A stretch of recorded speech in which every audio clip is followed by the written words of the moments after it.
Hello दोस्तों, हूँ Akshay Patel English with Akshay YouTube channel पर आप सौનું हार्दिक स्वागत करूँ छूँ। આજના વિડીયોમાં આપણે ઇમ્પેરેટિવ સેન્ટેન્સીસ એટલે કે આજ્ઞાર્થ વાક્યો જોવાના છીએ। આપણે રોજબરોજ વાતચીતમાં ડગલે ને પગલે ઇમ્પેરેટિવ સેન્ટેન્સીસ એટલે કે આજ્ઞાર્થ વાક્યોનો ઉપયોગ કરીએ છીએ। આપણે દરરોજ आओ, બેસો, જાઓ, સાંભળો, વિચારો, બોલો એવું બોલતા હોઈએ છીએ। આ બધા ઇમ્પેરેટિવ સેન્ટેન્સીસના ઉદાહરણો છે। आओ એટલે કમ, બેસો એટલે સીટ, જાઓ એટલે ગો, સાંભળો એટલે લિસન, વિચારો એટલે થિંક અને બોલો એટલે સ્પીક। આમ આજ્ઞા, આદેશ, સલાહ, સૂચન અને વિનંતી કરવા માટે આજ્ઞાર્થ વાક્યોનો ઉપયોગ થાય છે। હવે આપણે ઇમ્પેરેટિવ સેન્ટેન્સીસ કેવી રીતે બને છે તે જોઈએ।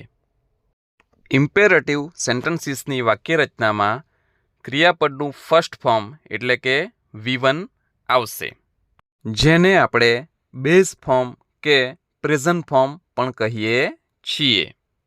હવે અહીં પહેલું વાક્ય છે સાંભળો, તો સાંભળવા માટેનું ક્રિયાપદ શું છે? લિસન, એટલે અહીં સાંભળોનું અંગ્રેજી થશે લિસન। હવે આ વાક્યને થોડું લાંબુ બનાવીએ તો બીજું વાક્ય છે મને સાંભળો, જેનું અંગ્રેજી થશે લિસન ટુ મી। આ વાક્યમાં આપણે ક્રિયાપદની સાથે ઓબ્જેક્ટનો ઉમેરો કર્યો છે। આ વાક્યને હજુ વધારે લાંબુ બનાવીએ તો ત્રીજું વાક્ય છે મને ધ્યાનથી સાંભળો, જેનું અંગ્રેજી થશે લિસન ટુ મી કેરફુલી। આ વાક્યમાં આપણે કેરફુલી શબ્દ જે એક એડવર્બ છે તેનો ઉમેરો કર્યો છે। આમ અહીં મેઇન વર્બ લિસન છે, પરંતુ તેની સાથે આપણે ઓબ્જેક્ટ, એડવર્બ્સ, પ્રિપોઝિશન્સ વગેરે લગાવીને વાક્યને અલગ અલગ રીતે બનાવી શકીએ છીએ।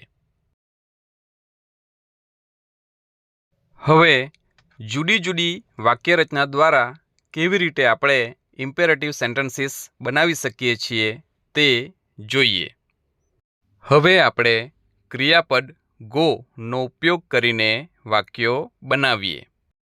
હવે પહેલી વાક્યરચના છે V1 પ્લસ ઓબ્જેક્ટ એટલે કે ક્રિયાપદના ફર્સ્ટ ફોર્મ સાથે object.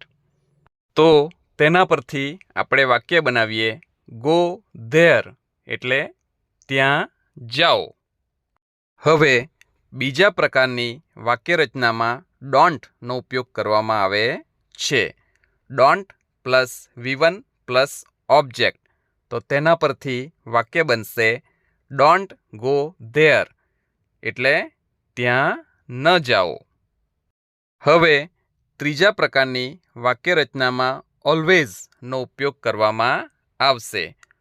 Always plus V1 plus object, જેના પરથી વાક્ય બનશે ઓલવેઝ ગો ધેર એટલે હંમેશા ત્યાં જાઓ।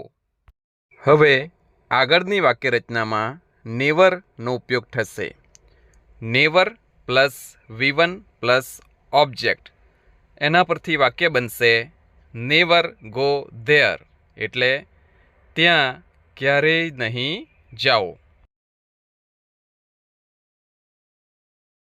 હવે આગળની વાક્યરચનામાં પ્લીઝ અથવા કાઇન્ડલીનો ઉપયોગ થશે। Please or kindly plus V1 plus object, જેના પરથી વાક્ય બનશે પ્લીઝ ગો ધેર અથવા કાઇન્ડલી ગો ધેર એટલે મહેરબાની કરીને ત્યાં જાઓ। હવે આગળ લેટ્સ વાળી વાક્યરચના જોઈએ। લેટ્સ વાળી વાક્યરચનાનો ઉપયોગ ચાલો કંઈક કરીએ એવું દર્શાવવા માટે થાય છે। એના પરથી વાક્ય બનશે લેટ્સ ગો ધેર, એટલે ચાલો ત્યાં જઈએ. હવે આગળની વાક્યરચનામાં લેટનો ઉપયોગ આપણે પરવાનગી માગવા માટે કરીએ છીએ, જેની વાક્યરચના છે લેટ પ્લસ ઓબ્જેક્ટિવ કેસ અથવા noun plus V1 plus object, જેના પરથી વાક્ય બનશે લેટ મી ગો ધેર, એટલે મને ત્યાં જવા દે. હવે આગળની વાક્યરચનામાં આપણે ડોન્ટ લેટનો ઉપયોગ કરીશું. Don't let plus objective case અથવા noun plus V1 plus objective, જેના પરથી વાક્ય બનશે don't let me go there, એટલે મને ત્યાં જવા ન દે. હવે આગળની વાક્યરચનામાં સ્ટાર્ટ, સ્ટોપ, કીપ, હેલ્પ વગેરે ક્રિયાપદો સાથે ક્રિયાપદની ING વાળી વાક્યરચનાનો ઉપયોગ કરવામાં આવે છે. જેમ કે સ્ટાર્ટ ગોઈંગ એટલે જવાનું શરૂ કરો, સ્ટોપ ગોઈંગ એટલે જવાનું બંધ કરો.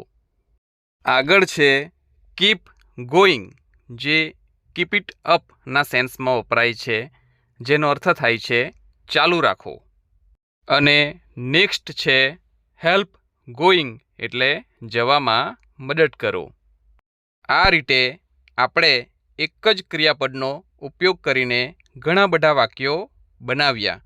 આ રીતે જો આપણે બીજા બધા ક્રિયાપદો લઈએ અને આ બધી વાક્યરચનાનો જો ઉપયોગ કરીએ તો આપણે અસંખ્ય વાક્યો બનાવી શકીએ છીએ. હવે આપણે લાસ્ટ કોઝેટિવ વર્બ ગેટનો ઇમ્પેરેટિવ સેન્ટેન્સીસમાં કેવી રીતે ઉપયોગ થાય છે તે જોઈએ. આની વાક્યરચના છે gate plus object plus V3 એટલે પાસ્ટ પાર્ટિસિપલ. અહીં પહેલું વાક્ય છે ગેટ યોર હેર કટ એટલે તમારા વાળ કપાવો. બીજું વાક્ય છે ગેટ માય વર્ક ડન એટલે મારું કામ કરાવો. અને ત્રીજું વાક્ય છે ગેટ યોર કાર રિપેર્ડ એટલે તમારી કાર રિપેર કરાવી લો. આ રીતે ગેટનો ઉપયોગ થઈ શકે છે. હવે આપણે રોજ બોલતા હોઈએ એવા કેટલાક ઇમ્પેરેટિવ સેન્ટેન્સીસ જોઈએ. પહેલું વાક્ય છે પંખો ચાલુ કરો, જેનું અંગ્રેજી થશે સ્વિચ ઓન ધ ફેન. બીજું વાક્ય છે બારી ખોલો, જેનું અંગ્રેજી થશે ઓપન ધ વિન્ડો. ત્રીજું વાક્ય છે મને પૈસા આપો, જેનું અંગ્રેજી થશે ગીવ મી મની. ચોથું વાક્ય છે નળ ચાલુ કરો, જેનું અંગ્રેજી થશે ટર્ન ઓન ધ ટેપ. પાંચમું વાક્ય છે તમારું નાક સાફ કરો, જેનું અંગ્રેજી થશે બ્લો યોર નોઝ. છઠ્ઠું વાક્ય છે તમારા નખ કાપો, જેનું અંગ્રેજી થશે પેર યોર નેલ્સ. અહીં પહેલું વાક્ય છે મારા વિશે વિચારો, જેનું અંગ્રેજી થશે થિંક અબાઉટ મી. બીજું વાક્ય છે મારા પર વિશ્વાસ કરો, જેનું અંગ્રેજી થશે ટ્રસ્ટ મી. ત્રીજું વાક્ય છે મુદ્દા પર આવો, જેનું અંગ્રેજી થશે કમ ટુ ધ પોઈન્ટ. ચોથું વાક્ય છે આ નંબર પર ફોન કરો, જેનું અંગ્રેજી થશે કોલ ધીસ નંબર. પાંચમું વાક્ય છે કપડાં પહેરો, જેનું અંગ્રેજી થશે પુટ ઓન ધ ક્લોથ્સ. અને છઠ્ઠું વાક્ય છે આ કામ કરો, જેનું અંગ્રેજી થશે ડુ ધીસ વર્ક. આમ ઇમ્પેરેટિવ સેન્ટેન્સીસનો વાતચીતમાં ખૂબ જ ઉપયોગ થાય છે અને આ બધી વાક્યરચના દ્વારા આપણે ઘણા બધા ઇમ્પેરેટિવ સેન્ટેન્સીસ બનાવી શકીએ છીએ. So thanks for watching this video. See you in the next video with new topic. Till the time, bye bye and take good care of yourself.